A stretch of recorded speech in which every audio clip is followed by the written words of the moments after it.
வயிறு பசிக்க தான் செய்து கொண்டு வர சொல்லுதேன். மர்மோள என்னதே கூப்பிட்டியலா? ஆமா மர்மோள, எனக்கும் வயிறு பசிக்கு, என் மோளுக்கும் வயிறு பசிக்கு, கொஞ்சம் சோத்த போட்டு கொண்டாயா. இது இப்ப தானே இட்லி தின்னியா, அதுக்குள்ள கொஞ்சம் கேப் வேண்டாமாதே?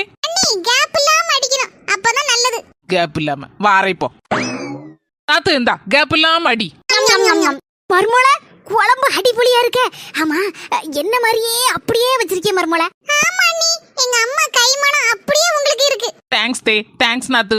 எம்மா, அண்ணி மட்டும் ஒன்னே மாதிரி வாங்க கைமணத்துல வைக்காவமா, எப்படி யாதுன்னு சீக்கிரட்டா கேளுமா, அப்பதான் சொல்லுவா.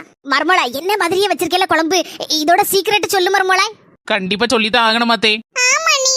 நாத்து, போன வாரம் உங்க அம்மா குழம்பு வச்சிருந்தாவுல்ல, அதுல பாதி எடுத்து ஃப்ரிட்ஜ்ல வச்சிருந்தேன். இப்போ அதை எடுத்து சூடு பண்ணி கொண்டு ஊத்துனேன். அதான் உங்க அம்மா கைமணம் அப்படியே இருக்கு. இதுதான் கைமணத்தோட சீக்ரெட்.